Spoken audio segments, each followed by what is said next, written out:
In this video, I'm going to show you how to have the perfect draft in GM mode in WWE 2K22 every single time. I'm going to give you my top tips and tricks for building the perfect starting roster, and what I'm going to do is walk you through a real draft that I've done. So I'm going to talk you through my thought processes and give you everything that I factor in to making my decisions. I've already used the exact strategies that I'll share with you in this video to defeat the AI on the hardest difficulty, and using the exact draft that I'll show you in this video, I went on to play on against the AI on hard, and you can see here that just 5 weeks into this season, I'm already miles ahead in terms of fans, and fans are what decide who wins in MyGM. So what I'm going to do is I'm going to go through a draft now in real time almost. I'll cut out some of the stuff that doesn't need to be there, but I want to talk you through a draft and go through my thought process because things do change. Not every draft is the same, or in fact, no two drafts are the same. So you can see the basic draft rules here. You'll start with $2.75 million and you'll take it in turns to draft players. You will draft 8 as a minimum.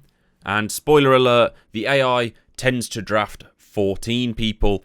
I personally like going for 12, although in this draft that I did, I accidentally only did 10, but we'll forget that I just said that.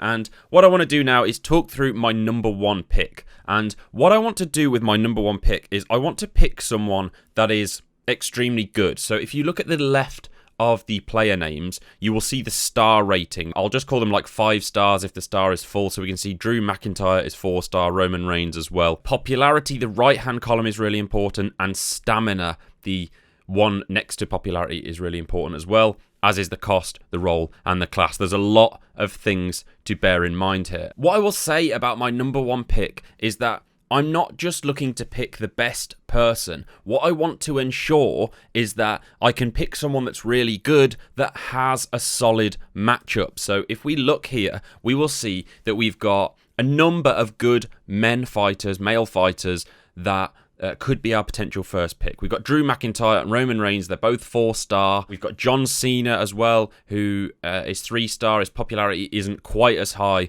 as the 2 that I just said there. Finn Balor as well. We've got 4 basically really good options. And if we look at their classes, we can see John Cena, Drew McIntyre, and Roman Reigns. They are all bruisers, which means we can't really match them up against each other. 2 of them are, I'll just call them green and red. They're known as rule breakers and crowd favorites or fan favorites in this game. I'm just going to call them green and red just to make things the most simple they can possibly be. So making sure we've got good matchups is the first thing I would say is really important when we are drafting. We want to make sure that our first 2, 3, 4 fights are all perfect opponents for each other. So what I want to do is I want to prioritize popular fighters, I want to prioritize good matchups, and I'm also looking at stamina as well. I'm not really looking at the cost at this point because you're going to have to invest some money in some expensive fighters at some point. So as for the price, I'm not too concerned at this stage, although you will have to factor cost in later in the draft. For now, I'm looking at good matchups with good stamina because I want to put them both straight into a fight with each other. I don't want to have to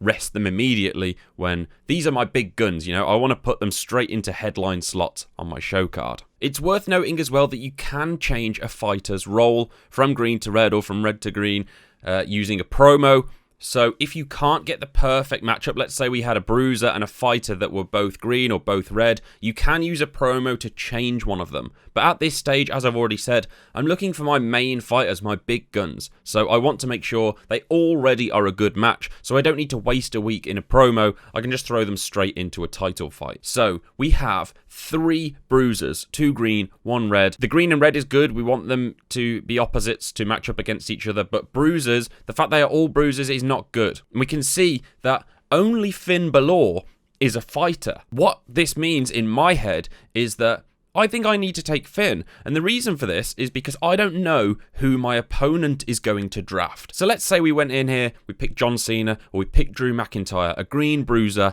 and then our opponent drafts Finn Balor. What do we do in that situation? Because we don't have a highly popular opponent to match them up against, which means we'll have this really popular wrestler, but we'll have to match them up against someone less popular, and then it makes it harder to build cards. So at this moment in time, what I'm thinking is I could draft Finn because I have 2 options. I could pick John Cena, I could pick Drew McIntyre. If my opponent drafts one of those, I can always just draft the other one as my next pick. So we can see that I go ahead, I draft Finn, and my opponent actually drafts Becky Lynch, which is a specialist. Now, I am not overly keen on specialists. I'm going to put it out there. From the saves that I've played so far, I find it much easier to get good matches when they are a perfect class synergy. Now, what do I mean by that? I mean when a bruiser fights against a fighter, when a cruiser fights against a giant. Those are the two perfect matchups, and then specialists, you can fill them in if you need to against any of the other classes. Specialists, I've noticed, tend to do okay against each other, like particularly when I've had two legends fighting against each other. Having them both as a specialist is okay, but it's still better, in my opinion, to have a bruiser against a fighter or a cruiser against a giant. So that is what I prioritize in my draft. I don't actually look for any specialists. Also, if I draft a green male bruiser as my first pick, later on in the draft, I will try to pick more green male bruisers, and in contrast to that, more red fighters, because those two are opposites, and when you've got multiple options, it means you can create future rivalries as well as your starting ones. If the draft options were different, if I was really struggling to get good matchups, I would look for a specialist, and this is where it's important to bear in mind who has come up in your draft. The drafts are different every time. The players that you can select from are different every time. This isn't just a simple case of knowing exactly who you're going to go in and draft every time. You have to really think things through as you're going through this, and that's why drafting is so fun. But as I've already selected Finn as my number one pick, we already knew that I was going to go in and pick either John Cena or Drew McIntyre as my second pick, and whilst Drew McIntyre is a 4-star and John Cena is a 3-star, John Cena actually has 5 out of 5 promo ability, and Drew McIntyre I think he's only 3, so I prioritised John Cena, especially because he has more stamina as well. So that is my first title fight that I've already got in mind, Finn against John Cena. And what I'm doing now is I'm looking for a good female matchup. I want to make sure that I've got good options, because good cards have a real variety of male fighters, female fighters, and tag team matches as well. So what I'm doing here is exactly the same as I did the first time around. I'm making sure I've got a good potential matchup between a fighter and a bruiser, or a cruiser and a giant, but ideally I prefer to go with fighters and bruisers just because they tend to be in larger quantities. The difficulty here is there aren't really too many perfect matchups already. I could draft Asuka as a green fighter and match him up against Shayna Baszler, the bruiser, but what if my opponent drafts one of those? That puts me in a kind of tricky situation. The reason that I picked Carmella first here, even though I could have picked a higher rated, more popular fighter, is because of price.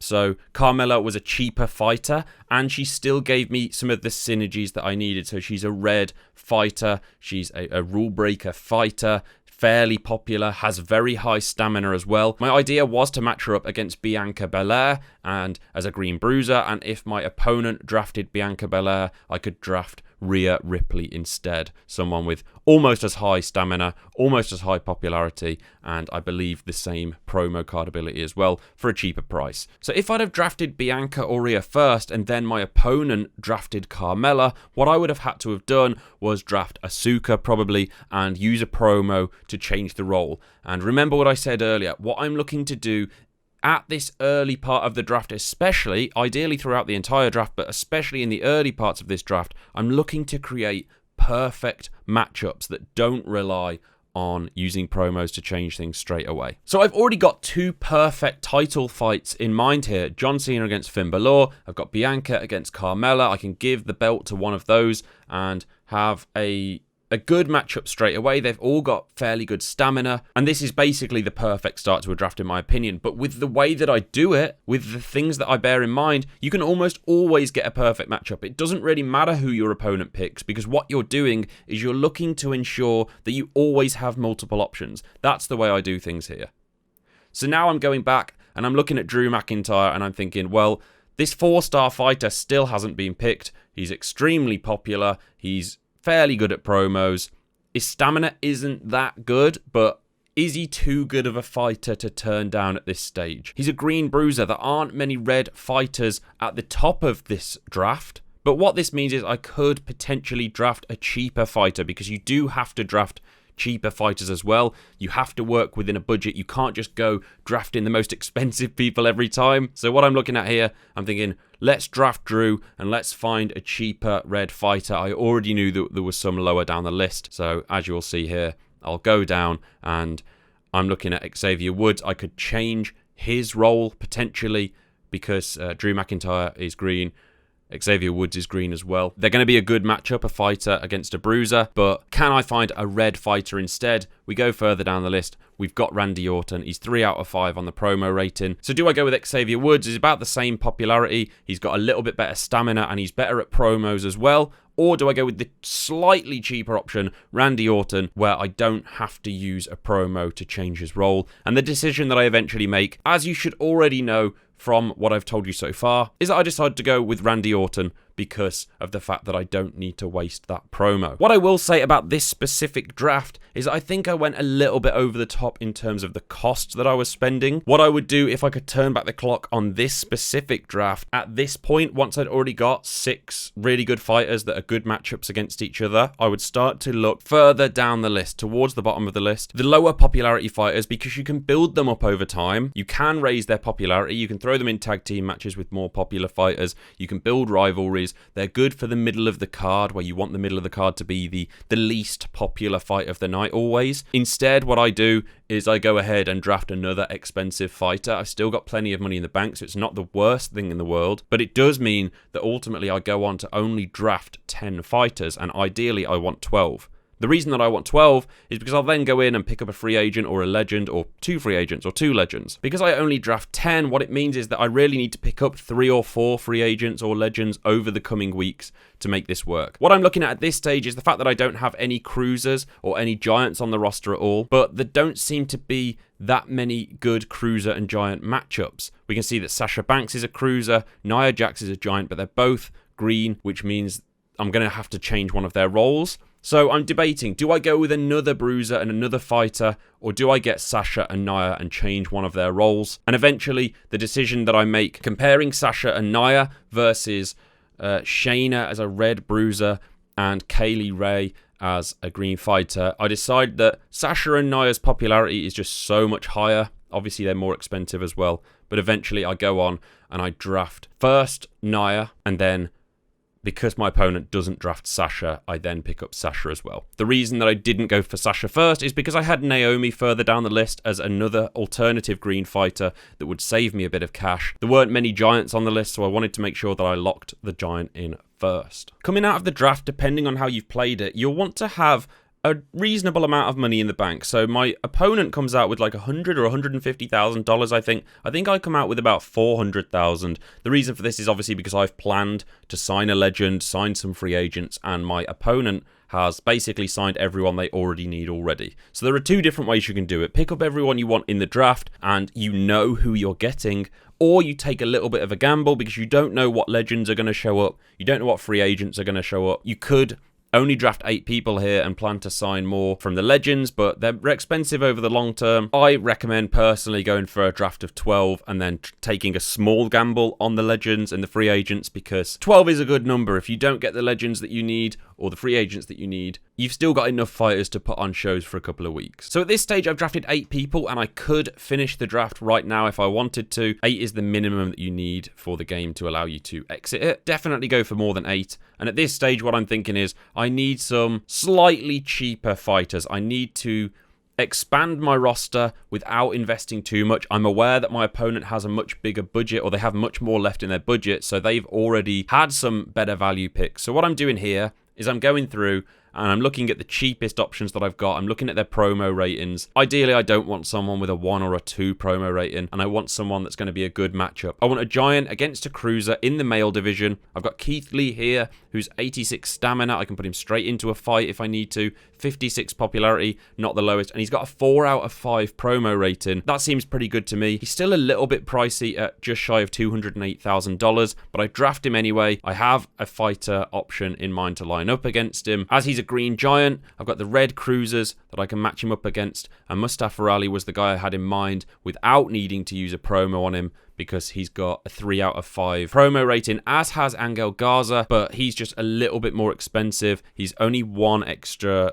on the popularity score, and he's got a little bit less stamina as well. We then got Sami Zayn, who is just clearly a better option, but he's significantly more expensive as well. So I eventually decide to get Mustafa Ali just because of budgeting reasons. I've now drafted 10 people, and as I've already said, I made a mistake in this draft. I should have gone on to draft another 2 cheap fighters. I hope this video has helped you understand exactly what you should be looking at in your draft. You want to make sure you've got amazing title fights from the get-go. You need 2 men, 2 women that are very popular, that match up against each other perfectly straight away. You might not actually be able to do this with your first picks, but with what I've taught you, bear in mind your alternative options. So if you have 2 green bruisers and you don't know which one to choose between, and you only have 1 red fighter who's not as popular as the bruisers, pick the fighter first, because it doesn't matter who your opponent drafts. You can draft the other option that they don't pick up.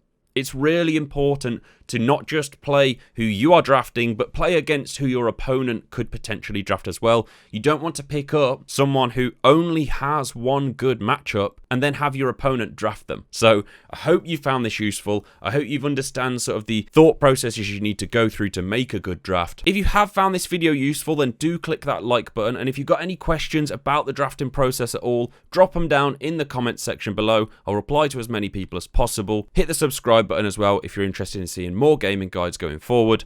Thanks for watching.